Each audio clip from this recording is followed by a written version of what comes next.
9, versículo 9. Hoje é a terceira ministração com o tema Siga-me, um chamado aos discípulos. Diz assim Mateus 9, 9. Passando adiante, Jesus viu assentado na coletoria um homem chamado Mateus e lhe disse: segue-me. Ele se levantou e o seguiu. Enquanto Jesus estava jantando na casa de Mateus, chegaram muitos cobradores de impostos e pecadores e sentaram-se à mesa com Jesus e seus discípulos. Os fariseus, vendo isso, perguntaram aos seus discípulos: por que come o vosso mestre com os cobradores de impostos e pecadores? Jesus, porém, ouvindo, disse: não necessitam de médico os sãos, mas sim os doentes. Ide, porém, e aprendei o que significa: misericórdia quero e não sacrifício, pois eu não vim chamar os justos, e sim os pecadores ao arrependimento. Amém. Vamos orar mais uma vez? Você precisa de algo do Senhor nessa noite? Deus, mais uma vez falamos contigo.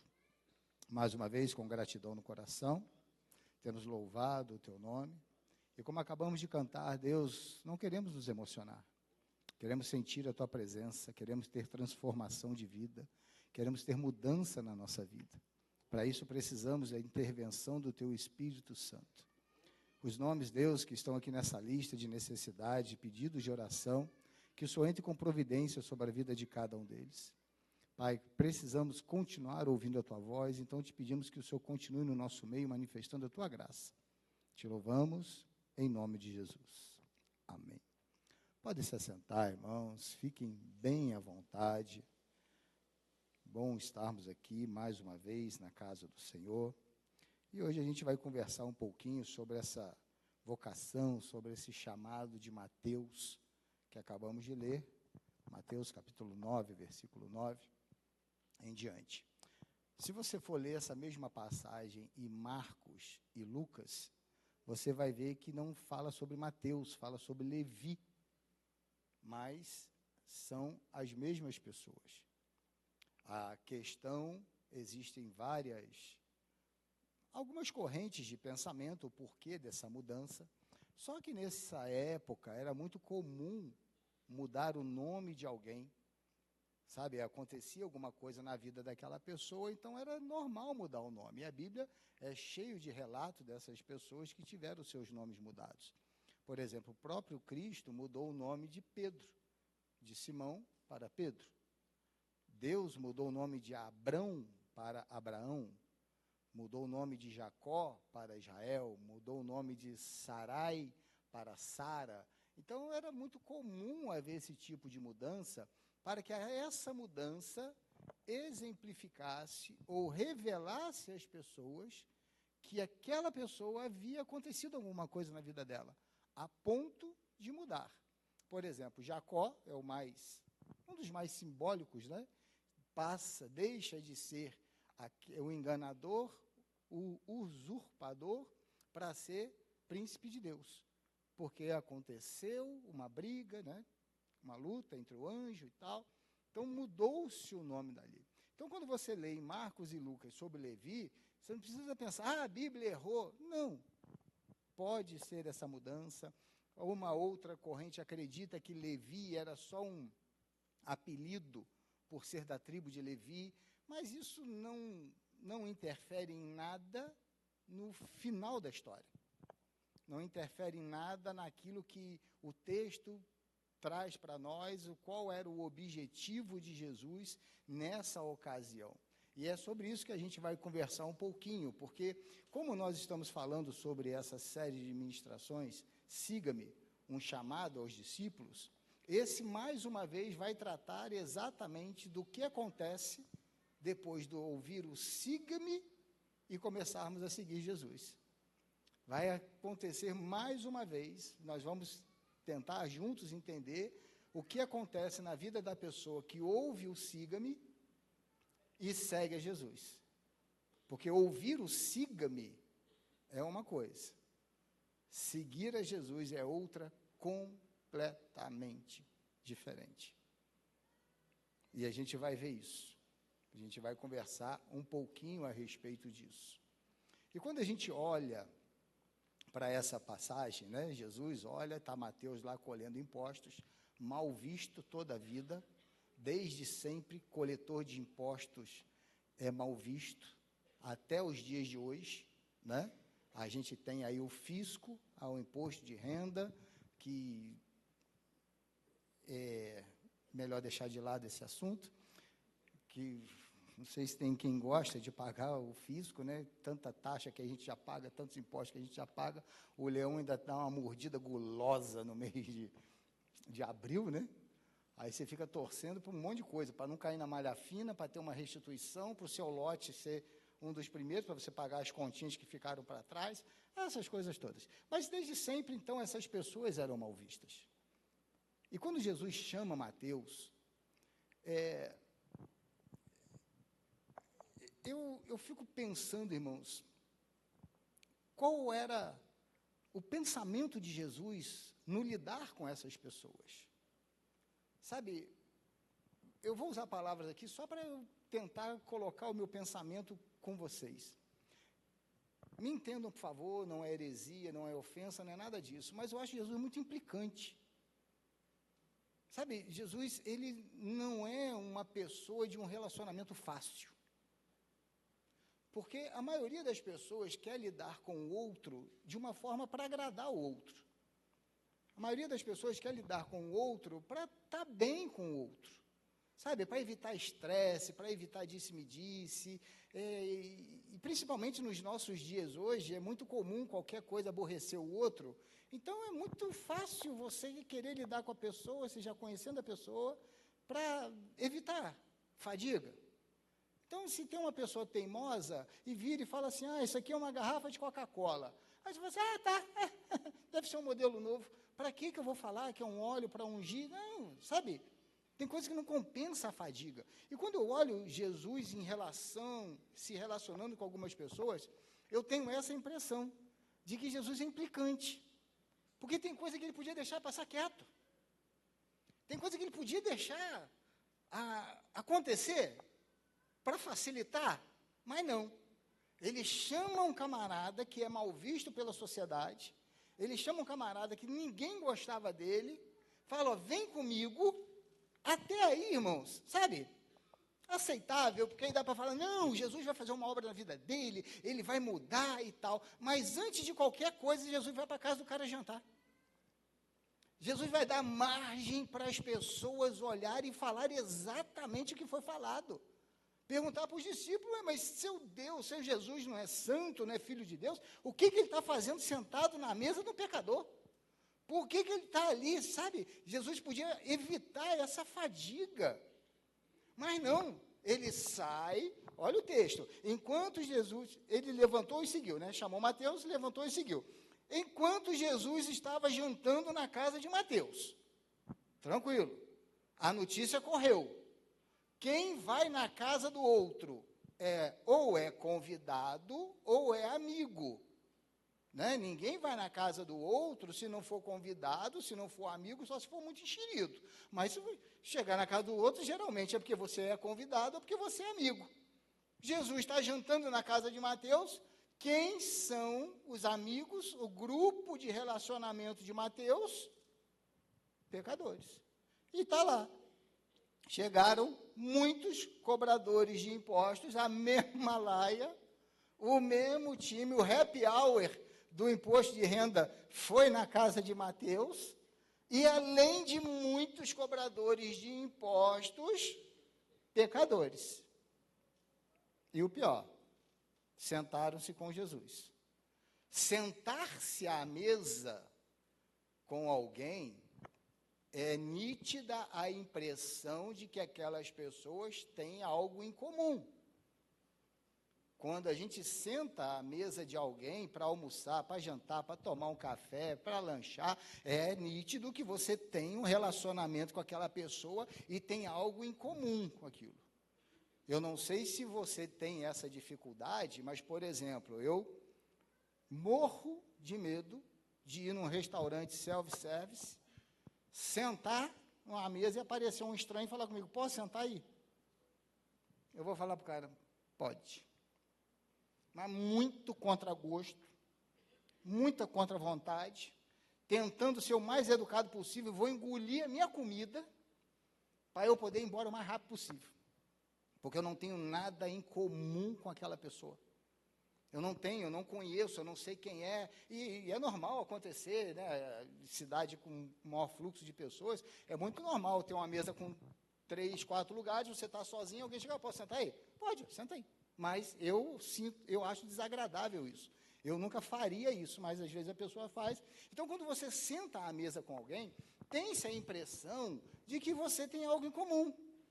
Por isso que o salmista, lá no Salmo 1, ele alerta em qual mesa que a gente está sentando, para tomar cuidado na mesa que a gente senta, para a gente não sentar na mesa dos escarnecedores, na roda dos escarnecedores. Ele está alertando é isso, porque se eu estou sentado à mesa com alguém, eu tenho algo em comum com essa pessoa. E o salmista fala, ó, cuidado aonde você vai, se afasta da roda dos escarnecedores, não se detém no caminho dos pecadores, pensa direito, para trazer um alerta para a gente. Então, quando a gente olha uma mesa, vamos imaginar a cena, na casa de Mateus, um camarada mal visto, um camarada reconhecidamente pecador, aí a Bíblia diz que Jesus senta para jantar, chega na casa de Mateus, mais cobradores de impostos e mais pecadores. Era normal alguém olhar e falar assim, esse Jesus é pecador também. Está sentado com o povo? Está lá, olha aquele bando que está lá sentado com ele, então é sinal que ele é pecador também. Então era aceitável as pessoas olharem e falarem a respeito de Jesus, se fossem pessoas comuns, mas não, eram os fariseus, os religiosos, os guardadores da lei. Para eles a lei era o que havia de mais sagrado e eles guardavam a lei, mas na essência da lei. Eles faziam questão de ser radicais na guarda da lei. E eles viram para os discípulos e falaram assim, mas como é que pode o seu mestre sentar com pecadores? E aí, da agora para frente, é que o negócio fica estranho para a gente. Porque sempre que a gente olha sobre Jesus, e lembra que eu falei que Jesus podia ser um pouco mais politicamente correto, para evitar a fadiga? Você já viu o tanto de embate, o tanto de dificuldade, o tanto de problema que Jesus teve com o religioso, gente? Dificilmente tem uma passagem que cita a participação efetiva de Jesus, com a presença dele, que ele não tem um problema com o religioso. Dificilmente você lê um texto na Bíblia, Jesus com pessoas à volta, que ele não tem problema com esse tipo de gente. E você já viu que não é uma particularidade dessa época, é uma particularidade da vida do ser humano? Isso não é restrito a essa época, quando o livro de Mateus foi escrito, essa história aconteceu, não. Até os dias de hoje, você já viu o quanto a religiosidade traz problema? Aí você pode pensar assim, Marcelo, você vai falar isso de novo? Vou falar de novo sobre religiosidade. Vou falar de novo sobre religião. Sabe por quê, irmãos? Porque eu acho que já deu a conta da gente tentar ou querer continuar uma mesma vida sem transformação. Eu acho que já deu, sabe? Eu acho que já deu para a gente guardar só teoria. Eu acho que já deu tempo suficiente para a gente aprender a Bíblia na teoria, e chegou a hora, e cada vez mais urgente essa hora está, da gente colocar em prática o que nós temos aprendido com essa palavra. Eu acho que já estamos num momento da vida de darmos um passo além, de olharmos para esse livro, entendermos esse livro, mas querermos viver a essência desse livro, aquilo que Jesus está nos ensinando através da palavra dele, sair da teoria, deixar a teoria de lado e começar a botar em prática o que Jesus fala para a gente, igual que ele falou nesse texto aqui, que quando ele é questionado, e hoje você vê isso muito comum, A religiosidade hoje, irmãos, está entranhada. Sabe, a religiosidade hoje virou uma casca que é difícil de ser retirada. Porque tem gente na igreja que nada está bom, mas nada. A impressão que se tem é que tudo que acontece está errado. Tem gente que reclama de absolutamente tudo. Tudo. Qualquer tipo de programação está ruim. Pregador está ruim. Cantor está ruim. Coral está ruim. Conjunto está ruim. Grupo de louvor está ruim. Ceia embaixo está ruim. Ceia em cima está ruim. Cadeira no púlpito está ruim. Cadeira fora do púlpito está ruim. Estacionamento está ruim. Sabe, tem gente que eu não consigo entender, parece que é viciado em reclamar. Porque tem para algumas pessoas, desde que inventaram o tá ruim, nunca mais ficou bom. Sabe, porque tudo é ruim, não é possível, gente.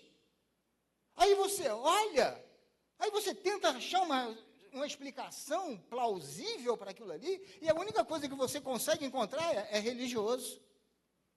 É religioso. É o que guarda a lei, é o que quer ferir, é o que quer machucar, é o que quer cobrar, é o que quer pesar, é o que quer, sabe, colocar um fardo que não consegue carregar. É uma cobrança que ninguém consegue carregar. E quando a gente olha para Jesus, eu falo, rapaz, eu estou vivendo o tempo de Jesus, não é possível. E Jesus, quando olha aquele monte de pecador, eu, Marcelo, imagino que ele devia estar rindo por dentro.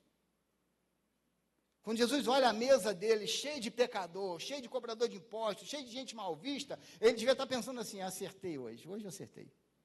Hoje eu tirei a sorte grande, porque é exatamente isso que eu quero. Eu quero exatamente essas pessoas do meu lado.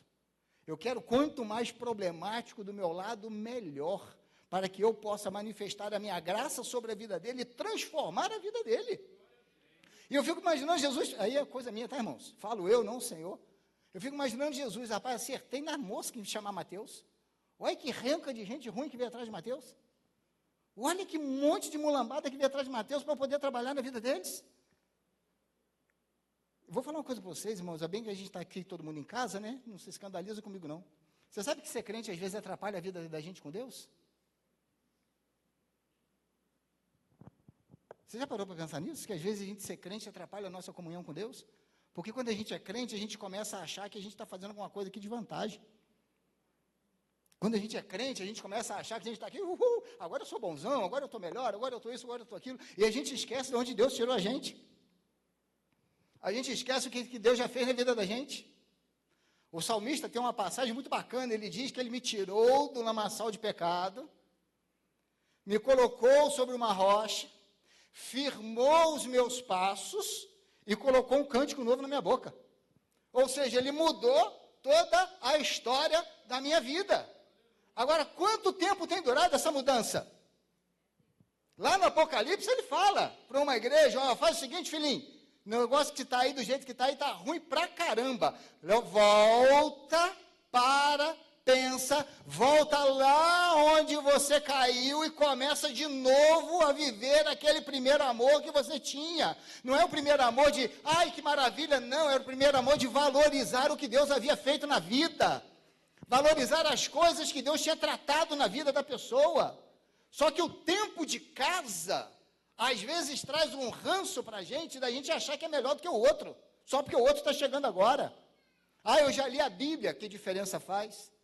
Eu já prego, que diferença faz? Eu já canto, que diferença faz? Eu já falo língua estranha, que diferença faz? Porque diferença não é isso, diferença é no coração, com vida transformada, adorando e servindo a Deus, irmãos. Não é tempo de Bíblia, não é tempo de igreja, não é título eclesiástico que faz a diferença, não. A diferença está no tratamento com as pessoas, no relacionamento.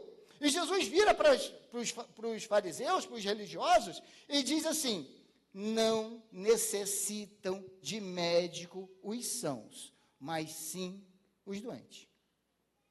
Simples assim. Jesus está falando, olha, eu resolvo o problema de quem é doente. E até nisso a gente falha.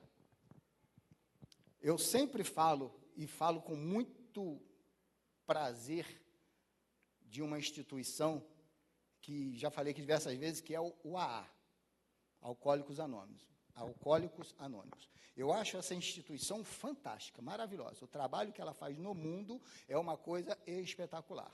Mas uma das grandes dificuldades da pessoa ingressar no AA é ela entender que ela precisa de ajuda. Uma das grandes dificuldades da pessoa ingressar no NA, por exemplo, Narcóticos Anônimos, é essa pessoa entender que ela precisa de ajuda. Porque tem muita gente que está doente, mas acha que não está. Tem muita gente que é doente, mas acha que não é. E enquanto a gente acha que a gente não é doente, a gente não procura tratamento. Enquanto eu achar que eu tenho saúde, para que eu vou no médico? Enquanto eu achar que eu estou bem, o que eu vou fazer? Enquanto eu achar que eu estou saudável, eu não preciso tomar um remédio, eu não preciso ir no médico, eu não preciso fazer um check-up, eu não preciso fazer nada disso.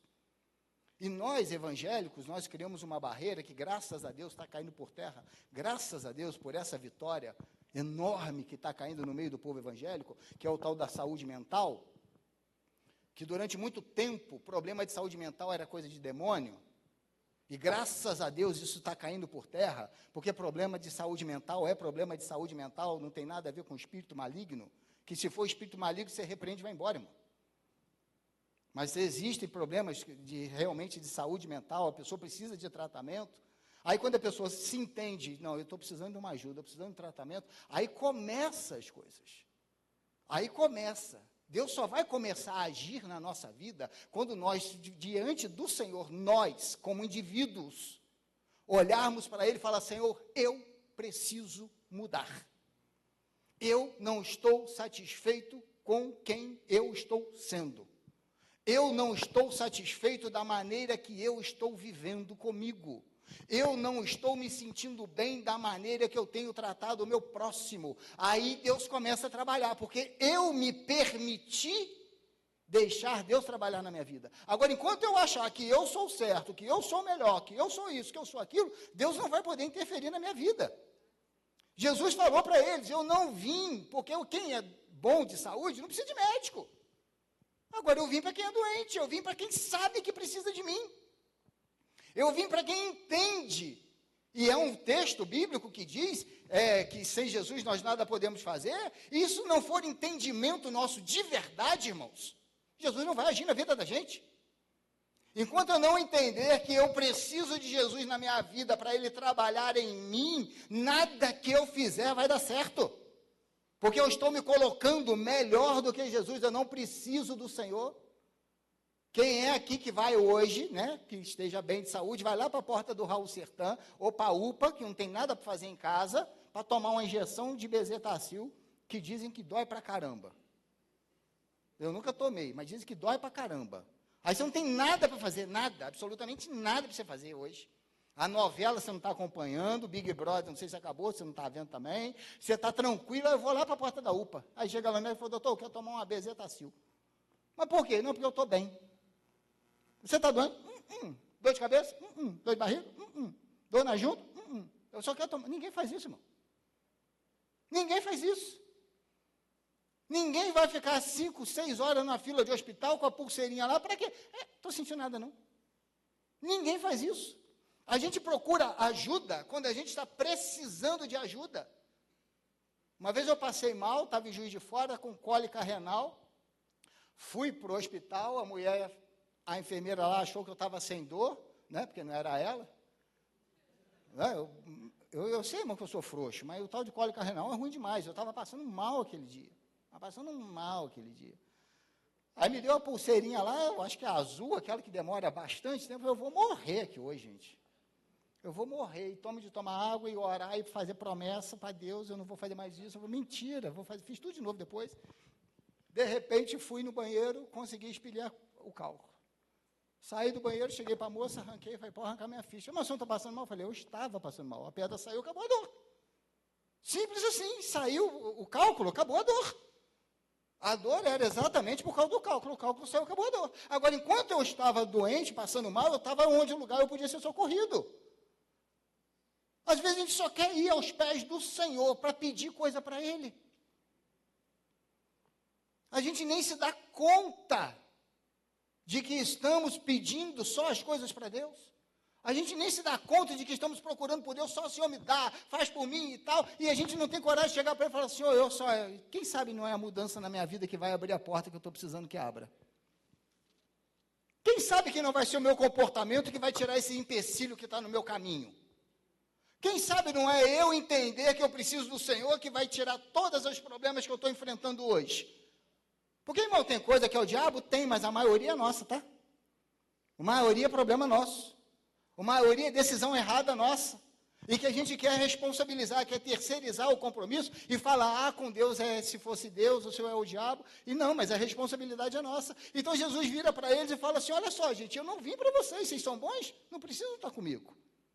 Eu vim para doente. E aí ele ainda faz um alerta. Versículo de número 13. Vão embora, ide e aprendei o que significa misericórdia quero e não sacrifício, pois eu não vim chamar os justos, e sim os pecadores ao arrependimento. E existe uma confusão enorme no meio da igreja, do povo, quando diz respeito a sacrifício, oferta, holocausto. A gente acha, e é uma confusão perigosíssima de ser vivida, que a gente consegue comprar Deus com oferta, com sacrifício, com holocausto. E a Bíblia é cheia de relatos disso. Tem um texto que eu não vou me lembrar, mas é no Antigo Testamento, Deus falando, vocês honram a mim? Honram. Vocês estão falando que vocês honram a mim? Como é que vocês trazem para mim bicho manco de oferta? Já que vocês dizem me honrar tanto, por que vocês trazem esses animais que vocês não servem para vocês trazem para mim? Jesus está no templo, na sinagoga, no templo, e ele está sentado, a Bíblia diz que ele sentou de frente para a caixa da coletoria de ofertas e ficou vendo, blim, blim, moedinha, moedinha, moedinha, moedinha, de repente ele escuta um barulho, aí ele fala assim, vocês estão vendo como essa mulher ofertou? Não foi quanto ela ofertou, vocês viram como ela ofertou?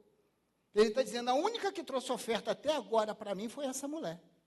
Foi a única, porque ela trouxe de uma forma diferente. Vocês se lembram quando Saul e Samuel. Samuel fala, me espera que eu vou chegar lá onde você está para poder fazer o holocausto, para poder fazer o sacrifício. Saul, rei, falou, tá beleza, eu te espero. Começou a demorar. Saul ficou com medo do povo ir embora, a guerra está estreitando, vamos lá. Ele chama e fala, eu mesmo vou oferecer. Ele vai e oferece o sacrifício. Aí chega Samuel. Dá a impressão que Samuel estava do outro lado da rua vigiando, né? Saul acendeu o fogo lambeu os bichinhos e falou assim, agora. E aí, Saul, beleza? Beleza? E aí, tranquilo? Ué, fez churrasco? Está queimando um trem aí? O que é isso? Não. É que você estava demorando a chegar, aí Samuel vira para ele e fala, rapaz, Deus tem mais prazer em obedecer do que sacrificar, filho. Às vezes a gente quer comprar Deus, irmãos. Às vezes a gente faz chantagem emocional com Deus. Se o senhor fizer, eu vou te dar. Se o senhor fizer, eu vou fazer. Se o senhor fizer, eu vou fazer. Deus está falando, Jesus está falando muito claro aqui para a gente. Vocês têm que aprender o que eu quero de verdade. Eu não quero o sacrifício de vocês. Eu quero o coração e o sentimento de vocês em relação ao próximo. Eu quero misericórdia. Eu quero que vocês entendam por que eu vim a esse mundo. Irmãos, nada que a gente faça para Deus vai ser grande o suficiente para surpreender Deus. Você pode pegar todo o seu dinheiro, você pode pegar seus carros, suas posses e dar tudo para Deus. Você vai agradar um monte de gente, você vai receber parabéns de um monte de gente, você vai receber tapinha nas costas de um monte de gente, Deus vai falar assim, tá, e o que está por trás disso aí? O que está por trás dessa oferta? O que está por trás desse momento? Hoje eu recebi a seguinte mensagem de manhã. Pai, estamos com fome. Não temos comida para essa semana. Lá de Moçambique, o Pedro. Já mandei uma ajuda para ele no começo de mês, ele falou, pai, não está dando conta, está tudo muito caro e estamos com fome. Eu falei, filho, Pedro, pode deixar que eu vou tentar resolver a sua vida aqui. E consegui mandar mais alguma coisinha para ele lá, pelo menos para umas 2 semanas ele poder se alimentar. Por quê? Porque o Trump está cobrando tarifa da Tailândia, que o arroz que chega lá é da Tailândia, aí tem a guerra do Iêmen lá com os Houthis, que Israel está atacando, os Estados Unidos está atacando, aí o navio tem que fazer um desvio grande no sul da África, aí aumenta o frete, e o pobre se arrebenta nisso tudo. E os crentes batendo palma para Israel, matando Palestina a rodo. Você já parou para pensar nisso? Esses dias eu estava pensando nisso. Qual lado que Jesus está nessa guerra, irmãos? Você já parou para pensar? Tanto de inocente morrendo, por causa de ego, por causa de orgulho. Tanto de gente morrendo. Vou falar sem medo de errar. Eu tenho certeza que Jesus está do lado dos palestinos. Porque esse texto aqui cabe muito bem para isso. Eu quero que vocês aprendam o que é misericórdia. Eu preciso que vocês entendam o que é misericórdia. Porque nós nos colocamos num nível que nós nunca vamos conseguir chegar. Nós nos colocamos num nível que a gente nunca vai conseguir estar por conta própria. Jesus está falando o seguinte, eu não vim chamar os justos, e esse é um problema, da gente achar que nós somos justos. De nós nos acharmos justos porque carregamos uma Bíblia, porque vamos participar de um culto de ceia, porque fazemos parte de uma igreja, eu sou justo. Não existe nem um justo. Por misericórdia, nós somos justificados pelo sangue de Cristo. Não é por nós, não é por nosso comportamento, não é pelas nossas atitudes, é sim pela misericórdia de Deus. Por isso Jesus falou, eu preciso que vocês vão andar e entendam o que é que eu quero, é misericórdia. É misericórdia. Porque, irmão, se tem uma coisa que Jesus preza, é quando nós nos entendemos como pessoas, nos reconhecemos quem nós somos e falamos com Ele, muito obrigado por o Senhor ter me tirado de onde o Senhor me tirou. Pela obra redentora que o Senhor fez na minha vida. Agora, a gente, às vezes, está achando que estamos fazendo uma vantagem terrível quando a gente acaba de pregar e o pessoal aplaude. Quando a gente acaba de cantar e o pessoal bate palma, ou dá glória a Deus, ou aleluia. Quando a gente acaba de fazer alguma coisa e as pessoas, teoricamente, retribuem isso, aí a gente acha que a gente está abafando. Quer abafar de verdade com Deus, irmãos? Você quer abafar de verdade com Deus? Se reconheça pecador e glorifique o nome dele por ele ter mudado a sua vida. É isso que faz a diferença, irmãos. O que faz a diferença com Jesus é isso. Porque se eu prego e as pessoas se emocionam, ou se tem a vida transformada, não é por mim. Se eu canto e as pessoas são tocadas, não é por mim. Tudo que sai daqui para lá, desse livro para lá, é obra do Espírito Santo de Deus, é tudo. Não tem ninguém bom para isso. Coloquem no coração, coloquem na mente, não existe ninguém capaz de convencer ninguém. A Bíblia é clara, quem convence é o Espírito Santo, que convence o homem do pecado, da justiça e do juízo. Não somos nós. Então, se você quer abafar com Deus mesmo, de verdade, se você quer, com perdão da palavra, emocionar a Deus, se coloque nos pés dele e fale, Senhor, muito obrigado, porque eu sou pecador, e mesmo assim o Senhor me ama, o Senhor está cuidando de mim, o Senhor está trabalhando na minha vida. Porque é o que Jesus falou, gente, eu preciso que vocês entendam isso. Eu preciso que vocês entendam o que eu quero é misericórdia. Eu não vim chamar justo, não. Jesus não morreu na cruz por causa da gente que é bonzinho, não, irmãos. Até porque ninguém é bom, né? Tem ninguém que presta mesmo, não. Jesus não morreu por causa desse povo que acha que é bom, não. Jesus morreu por causa do pecador, gente. E nós, com a nossa religiosidade, estamos afastando o pecador de Deus. Estamos afastando. Sabe por quê? Eu vou te explicar por quê. Porque quando a pessoa aceita Jesus, a gente fica todo feliz. Fica todo feliz. O cara pode chegar, irmão, com um branco do olho aqui, tatuado. Sabe? Piercing, não pode nem andar na chuva, senão vira um para-raio. Quando aceita Jesus, oh, glória a Deus, aleluia, olha a vida e tal, não sei o quê. Aí a irmãzinha, jovem adolescente, vai lá, arruma o dinheirinho da merenda, economiza os 2 contos da merenda, junta um monte de merendinha, aí faz o segundo furo na orelha. Segundo, porque o primeiro pode, né? O segundo... Eu não gosto desses assuntos, irmão, porque eu acho a justificativa que a gente faz, mas tão doida. Por que não pode ter segundo furo, Marcelo? Ah, porque dizem que abre o chakra. Não sei. A minha justificativa eu busco lá numa religião hindu, para poder justificar o trem de um raio de um segundo furo. Porque pode ser o segundo que o cara errou o primeiro. Mas não. Aí a irmãzinha, pobre, coitada, vai lá e junta o dinheirinho, faz o segundo furo. Aí a gente enxota. Você não pode cantar mais. Você não pode estar aqui mais no grupo da coreografia. Você não pode mais isso, você não pode mais aquilo, você não pode mais aquilo outro, você não pode mais aquilo outro. Por quê? Por que não pode? Por que não pode?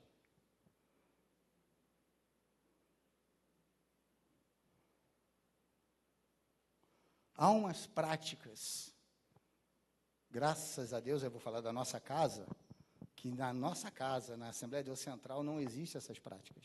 Mas há umas práticas que me confundem um pouco e me preocupam um pouco.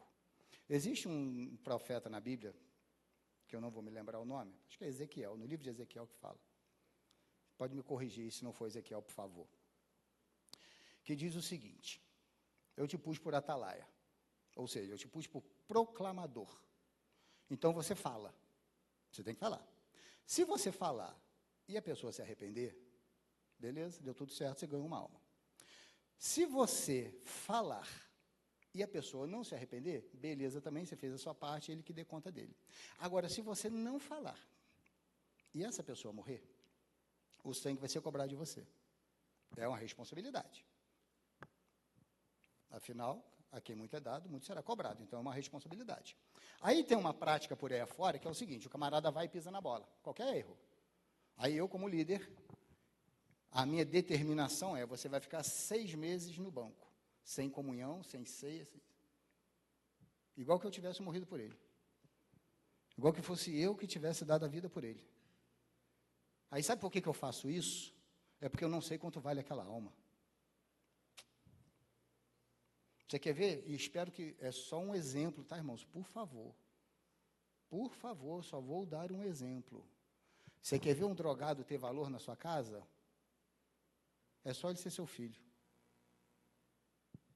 Você quer ver um alcoolista ter valor nas suas orações? É só ele ser seu marido, seu pai, seu tio, alguém que você goste. Você quer ver uma menina ser valorizada na sua casa? Se ela tem pecados sexuais, prostituição, essas coisas, é só ela ser sua parente. Porque aí a gente começa a sentir na pele. Por isso que Jesus falou: eu preciso que vocês entendam isso, eu preciso que vocês sintam na pele de vocês o que eu estou sentindo por essas vidas aqui, ué. Jesus está falando exatamente isso. Eu preciso que vocês entendam o que eu estou sentindo por Mateus e pelos amigos dele aqui. Vocês estão vendo pecador e coletor de impostos. Eu estou vendo alguém que eu vou dar a minha vida por eles. Então, eu quero que vocês entendam, é isso que eu estou sentindo por eles. Eu não quero que vocês entendam se estão na igreja, nada disso. Eu quero que vocês entendam o que eu estou sentindo por eles. Imagina, irmãos, se a gente tivesse que ser bom para participar desse momento, que é a ceia do Senhor. Ninguém participava. Essa semana eu estava conversando e você já viu o privilégio que é você poder ir num jantar, por exemplo, da casa de Dorcas? Vou te explicar por quê. Você já viu o privilégio que é? Porque, por exemplo, o jantar está custando R$100 o convite, mas você já parou para pensar o privilégio que é? Porque você indo no jantar, você está colocando comida na mesa de alguém que não tem condição de ir no jantar. Se você for olhar para o lado do dinheiro, você vai falar: nossa, é caro, tem um monte de restaurante aí. Tem um monte de restaurante aí que é até mais barato que isso. Vai lá, ué, o chimarrão está o quê? Uns 70? Quem é freguês de chimarrão? Ninguém? Tá. Sei. Tá. Dá bala Juquinha. Mas vamos botar que chimarrão tem uns 70 conto. Vai lá. Come, bebe, aproveita, enche a barriga mesmo e tal. Semana que vem, torce o pé, vai lá pedir uma fisioterapia. Semana que vem, vai no médico, tem que tomar um remedinho, vai lá pedir um remedinho. Semana que vem, a carne quebrou um dente, vai lá pedir fazer uma restauração. Olha lá. Agora, o privilégio de você poder sentar à mesa, participar e ainda abençoar a mesa de uma outra pessoa que não pode estar ali, irmão, isso é para ser prazeroso demais para nós. Agora, não, gastar dinheiro com isso, gastar dinheiro com aquilo, não gasta, rapaz. Gasta não, filho. Vai não, pega os 200 conto do casal, vai no chimarrão, mete o sarrafo, pega tudo, sai rolando de lá, sabe? Não aguenta nem tomar um engove. Ah, não, engove é para cachaça. Não aguenta nem tomar um sorrisal. Depois, porque não cabe o sorrisal, não aguenta. Mas não seja religioso para criticar aqueles que estão abençoando a obra de Deus. Não seja, não quero, gente, não tem problema. Só que a gente tem que entender o seguinte, Deus está nos abençoando para nós conseguirmos ser canal de bênção na vida de outras pessoas. Por isso Jesus falou, gente, vocês precisam aprender o que eu quero de vocês. Eu quero que vocês tenham misericórdia, porque é isso que eu estou tendo de vocês. E é muito comum, irmãos, nós queremos uma coisa, e quando tivermos que dar para alguém, a gente não querer dar a mesma medida para a pessoa. Todo mundo quer receber, todos nós queremos que Deus seja misericordioso conosco. Mas a hora que a gente precisa ser misericordioso com alguém, por isso que às vezes a gente tem que ver a luta chegar, para a gente poder valorizar as pessoas que estão em luta também. Por isso que às vezes, eu sempre falei, graças a Deus, eu nunca não sei o que é passar fome. Eu nunca passei fome na minha vida, graças a Deus, nunca. Graças a Deus, nunca passei fome na minha casa, na casa dos meus pais, graças a Deus. A gente não sabe o que é isso. Conheço pessoas que já viveram isso, pessoas que já passaram por isso, sabe?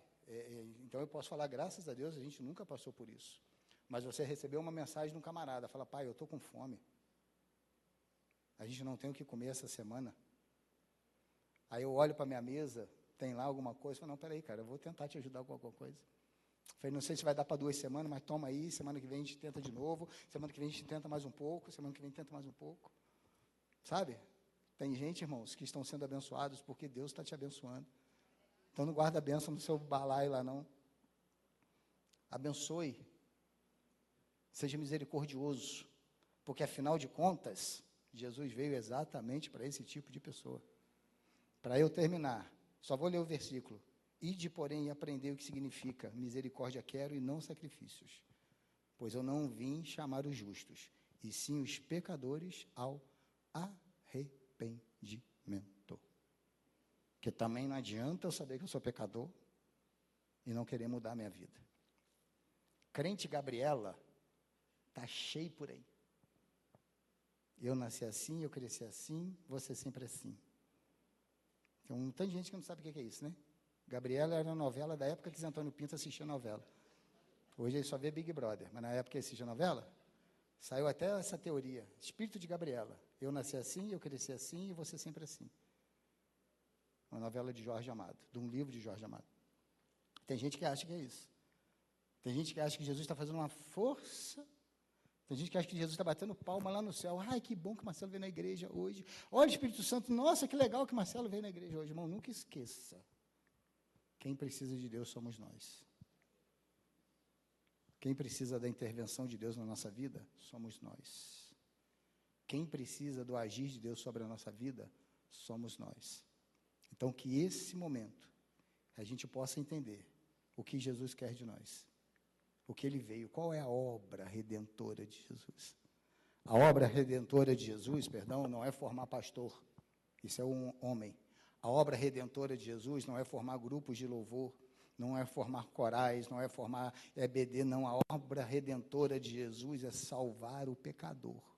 Ele nos usa como ferramenta para essa obra. Agora, o objetivo dele, salvar os pecadores. E nós, querendo nós ou não, estamos nesse balaio. Desculpa se eu vou te decepcionar, mas somos farinha do mesmo saco. Todo mundo aqui precisa do agir de Deus sobre a vida dele.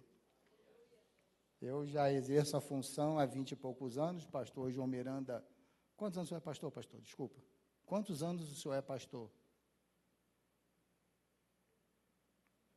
Um monte, né? Hã? 30 anos. Todo mundo, independente do tempo, a gente precisa da intervenção de Deus. Eu já li a Bíblia 10 vezes, continua precisando da intervenção de Deus.